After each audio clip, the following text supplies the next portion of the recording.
And now let's celebrate the champions.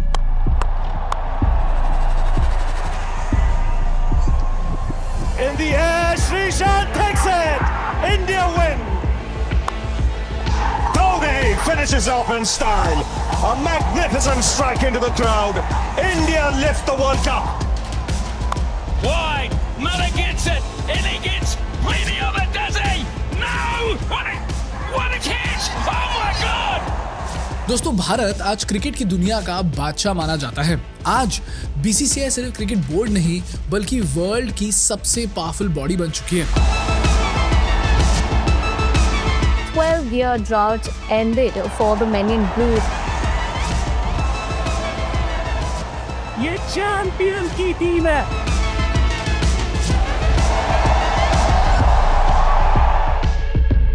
But क्या आपको पता है, एक टाइम पे हम इतने गरीब और इतने कमजोर थे कि इंडियन प्लेयर्स को फॉर नो रीजन इंसल्ट किया जाता था। एक तरफ जहां इंग्लिश क्रिकेटर्स लग्जरी प्लेन से ट्रैवल करते थे, इंडियन प्लेयर्स को इंटरनेशनल टूर्स के लिए कार्गो शिप्स में भेजा जाता था। जब हमारे प्लेयर्स इंग्लैंड टूर के लिए जाते थे तब उन्हें सिर्फ 13 रुपए मिलते थे। सिर्फ 13 रुपयों में उन्हें इंग्लैंड में लॉन्ड्री, ट्रैवल, खाना पीना सब कुछ मैनेज करना पड़ता था। जहां एक तरफ इंग्लैंड के प्लेयर्स 5 स्टार रेस्टोरेंट्स में खाना खाते थे, वहीं दूसरी तरफ इंडियन प्लेयर्स के पास खाने के भी पैसे नहीं होते थे। लेकिन फिर हुआ एक चमत्कार, एक ऐसा चमत्कार जिसने क्रिकेट के इतिहास को हमेशा हमेशा के लिए बदल दिया और भारत को वर्ल्ड क्रिकेट का चैंपियन बना दिया।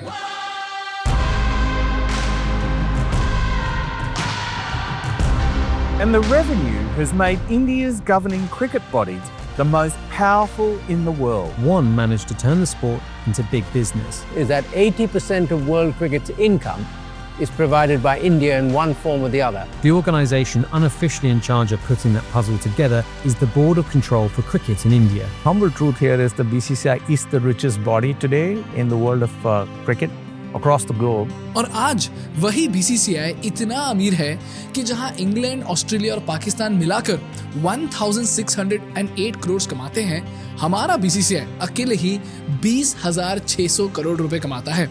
पर सवाल यह है कि जब इंडिया इतना गरीब था तो अचानक से इंडिया वर्ल्ड क्रिकेट का बादशाह कैसे बना? बीसीसीआई ने ऐसी कौन सी बिजनेस स्ट्रेटेजी का इस्तेमाल किया जिससे वो वर्ल्ड क्रिकेट को डोमिनेट कर पाए? और भारत की इस कहानी से हम क्या सीख सकते हैं, जानेंगे इस एपिसोड में।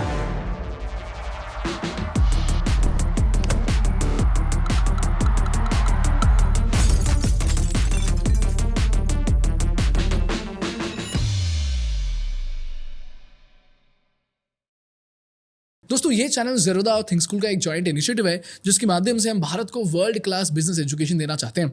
तो अगर आप भी बिजनेस सीखना चाहते हो तो प्लीज़ इस चैनल को सब्सक्राइब करो। आपके लिए तो ये फ्री है, लेकिन हमारे लिए ये बहुत बहुत ज़रूरी है।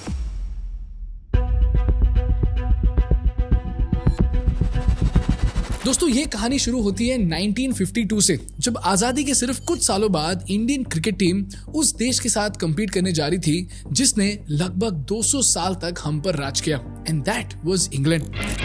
For the first time in the history of cricket, all India is meeting England in a test match at Lord's. Amar Singh has scored his 50. India are all out with a total of 187. England win by 158 runs. लेकिन आजादी के बाद भी England में हमें गुलाम जैसे treat किया जाता था। तब हालात इतने खराब थे कि सिर्फ कुछ पैसे बचाने के लिए हमारे प्लेयर्स भूखे पेट मैदान में उतरकर इंग्लैंड के बेस्ट फास्ट बॉलर्स का सामना करते थे। हम इतने मजबूर थे कि जब इंडियन कैप्टन विजय हजारे को एक फैन ने लंच के लिए इन्वाइट किया तो उन्होंने उससे लंच के बदले कुछ पैसे मांग लिए। यहाँ तक कि सुनील गावस्कर जैसे एक लेजेंड को भी पैसे कमाने के लिए बैंक में नौकरी करनी पड़ती थी, क्योंकि तब सिर्फ क्रिकेट खेलकर घर चलाना नामुमकिन था। Why? Because back then Bharat में क्रिकेट इतना बड़ा सेंसेशन था ही नहीं। टीवीज बहुत कम घरों में थे और रेडियोस पर वो एक्साइटमेंट जनरेट हो ही नहीं पाती जो व्यूअरशिप से जनरेट होती। So no viewership equals to no money. पर फिर 1983 में जो हुआ उसने सबको हैरान कर दिया। 1983 के वर्ल्ड कप में इंडिया ने वेस्ट इंडीज को हराकर वर्ल्ड कप जीत लिया और उस दिन से पूरे भारत को क्रिकेट से प्यार हो गया। India can do it. Skipper Kapil Dev and the Indian cricket team proved it by claiming the Prudential World Cup staged in England against odds of 50-1. In New Delhi, Prime Minister Indira Gandhi shares the joy of victory by hosting a reception. और यहीं से शुरू हुई दोस्तों भारत में cricket की कहानी, जब देश की हर गली में बच्चा बच्चा क्रिकेट का फैन हो गया और रेडियोस और दूरदर्शन पे भी लोग एक्टिवली क्रिकेट को फॉलो करने लगे। एंड फाइनली बीसीसीआई ने हर प्लेयर के लिए 1 लाख रुपए का कैश प्राइज अनाउंस किया। अब आपको लगेगा कि भाई इसके बाद तो बस सारे क्रिकेट प्लेयर्स ने बहुत पैसे कमाए होंगे। Well, not at all. इस 1 लाख रुपए को देने के लिए लता मंगेशकर को एक चैरिटी कॉन्सर्ट करना पड़ा ताकि प्लेयर्स को पैसे दे पाए, क्योंकि बीसीसीआई के पास देने के लिए 1 लाख रुपए भी नहीं थे। इनफैक्ट 1987 के वर्ल्ड कप के लिए हमारे पास कोई स्पॉन्सर ही नहीं था, बट फिर धीरूभाई अंबानी ने स्पॉन्सर करके इंडिया की इज्जत बचाई। इसीलिए 1987 वर्ल्ड कप को रिलायंस कप बोला गया। 90,000 spectators watch the underdogs from Australia, led by Alan Border, locked in a fierce battle with Mike Gatting's England.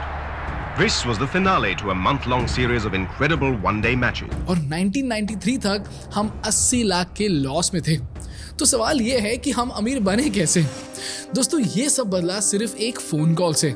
जी हाँ, एक फोन कॉल से। The first ISD call made between post-apartheid South Africa and India was between Mr. Dalmia and Ali Bakar. So they said, but how much should we pay for the rights? Can we make it 40,000? So they said, done, sir. Before that, you'll be surprised when I tell you that BCCI used to pay Doordarshan paid money to show the matches. तो आप समझ रहे हो, उस समय business model ऐसा था कि दूरदर्शन को मैच दिखाने के लिए बीसीसीआई को पैसे देने पड़ते थे। तभी जगमोहन डालमिया ने थोड़ी सी रिसर्च करी और ये पता करा कि भाई ब्रॉडकास्टर्स हमें मैच के इतने पैसे क्यों दे रहे हैं। और तब जाके उनको समझा कि भारत कोई साधारण देश नहीं था। भारत 87 करोड़ लोगों का एक बूमिंग मार्केट था, जिसकी जरूरत कोका कोला और पेप्सी जैसे बड़े बड़े ब्रांड्स को थी। BCCI sells the broadcast rights to South African broadcaster. They were literally in the red at the time when Mr. Dalmia took over as treasurer. And then they realized after reading everything that, hang on, like, these rights are ours. Jagmohan Dalmia, the mastermind who didn't just change Indian cricket, he rewrote the very fate of the global game. He wasn't just a leader at BCCI, he was the architect of a revolution. One that shattered old power structures and turned Indian cricket from an underdog into a billion-dollar empire. His vision didn't follow the rules. It created them. और broadcasters इसलिए पैसे देने को ready थे क्योंकि broadcasters अगर match rights को 100 करोड़ में खरीदते थे तो वो ब्रांड से 300-400 करोड़ रुपए कमा लेते थे। कैसे? जो ब्रॉडकास्टर राइट्स खरीदता है तो उससे उसे 87 करोड़ लोगों का अटेंशन मिलता है। तो ब्रॉडकास्टर जाते हैं एडवर्टाइजर्स के पास और उनको बोलते हैं, सुनो गाइज, हमारे मैच को ना कम से कम 20 करोड़ लोग देखेंगे, तो आप आपकी ब्रांड्स का एडवर्टाइजमेंट हमारे मैच के बीच में करो। इससे आपका ब्रांड भारत के कोने कोने तक पहुंच पाएगा और आपकी सेल्स डबल ट्रिपल हो जाएगी। तो ब्रॉडकास्टर्स बीसीसीआई से आईपी लेते थे और एडवर्टाइजर्स को एड स्लॉट्स बेचकर पैसे कमाते। इसी बिजनेस मॉडल की कीमत डालमिया सर ने समझी और उसके बाद हुई दोस्तों भारत में पैसों की बरसात। 1994 से 1999 के बीच उन्होंने बीसीसीआई के मीडिया राइट्स बड़े बड़े ब्रॉडकास्टर्स को बेचना शुरू किया। TWI ने 1994 से 1999 के ब्रॉडकास्टिंग राइट्स खरीदे 150 करोड़ में। दूरदर्शन जो पहले पैसे चार्ज करता था, उन्होंने खुद बीसीसीआई को 250 करोड़ दिए। 1993 में बीसीसीआई ने आईटीसी के साथ 45 करोड़ की डील साइन करी। इनफैक्ट प्लेयर्स अब सिर्फ गेम से नहीं बल्कि एडवर्टाइजमेंट से भी बहुत पैसा कमाने लगे, because this was the post liberalised India. 1995 में सचिन तेंदुलकर ने 45 करोड़ की डील साइन करी। राहुल द्रविड़ ने जिलेट के साथ $1.5 मिलियन यानी लगभग 6 करोड़ की डील साइन करी और धोनी को 6 करोड़ रुपए सिर्फ रिबॉक का स्टिकर अपने बैट पे लगाने के लिए मिला। And that was the power of attention that BCCI understood. लेकिन फिर भी वर्ल्ड क्रिकेट में इंडिया से ज्यादा पावरफुल इंग्लिश और ऑस्ट्रेलियन क्रिकेट बोर्ड्स थे। इनफैक्ट उनके साथ मैच खेलने के लिए वो बीसीसीआई से मिनिमम गारंटी फी भी मांगते। लेकिन फिर 2008 में बीसीसीआई ने एक ऐसा मास्टर स्ट्रोक खेला जिसने हमें वर्ल्ड क्रिकेट का बादशाह बना दिया और वो था the launch of the Indian Premier league.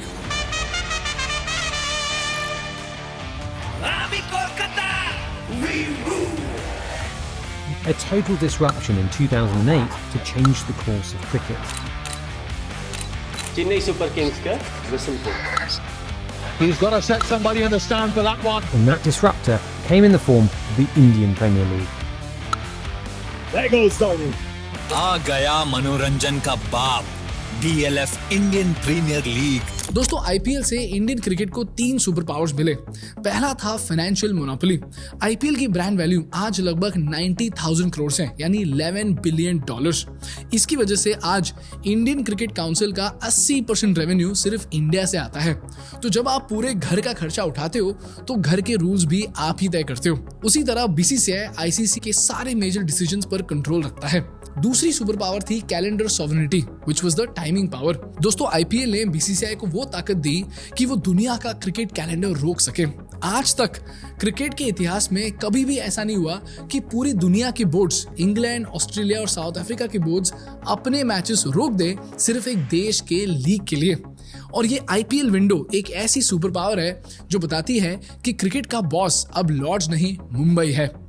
And lastly, BCCI got the superpower of talent captivity, which was the human resource power.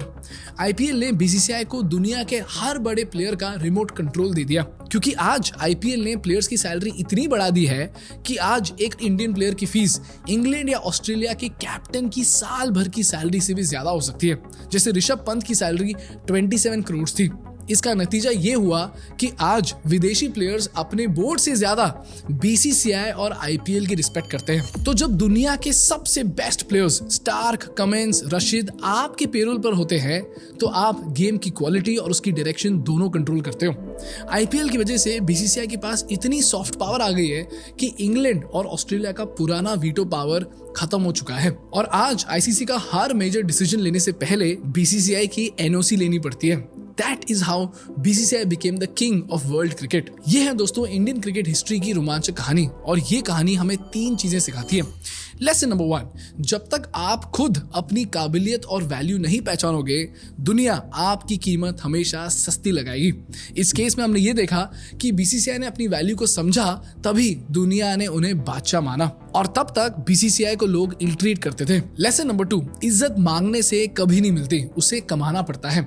जब आप इतने बड़े बन जाते हो कि सिस्टम आपके बिना फेल हो जाए तो दुनिया खुद ब खुद आपके आगे सर झुकाती है। So instead of cribbing, go become a champion. And lastly दोस्तों, किसी भी फील्ड में आगे बढ़ने के लिए सेल्फ रिलायंस और फाइनेंशियल वायबिलिटी बहुत बहुत जरूरी है। अगर आप बिना पैसे कमाए डोनेशन पर डिपेंड करोगे तो आप कभी भी आगे बढ़ नहीं पाओगे। तो चाहे आप एनजीओ चलाओ या बिजनेस, हमेशा कैश फ्लो पर फोकस करो, because always remember, in business cash is always king. In this case, today BCCI has 20,000 crores of cash, which is why BCCI today is the king of world cricket. And that is the story of Indian cricket. That's all from my side for today, guys. अगर आपको इस video से कुछ सीखने को मिला तो please इस वीडियो को लाइक कीजिए और इसी तरह बिजनेस केस स्टडीज के बारे में सीखते रहने के लिए हमारे चैनल को सब्सक्राइब कीजिए। आपके लिए तो ये फ्री है, लेकिन हमारे लिए ये बहुत बहुत जरूरी है। Thank you so much for watching. I will see you in the next one. Bye bye.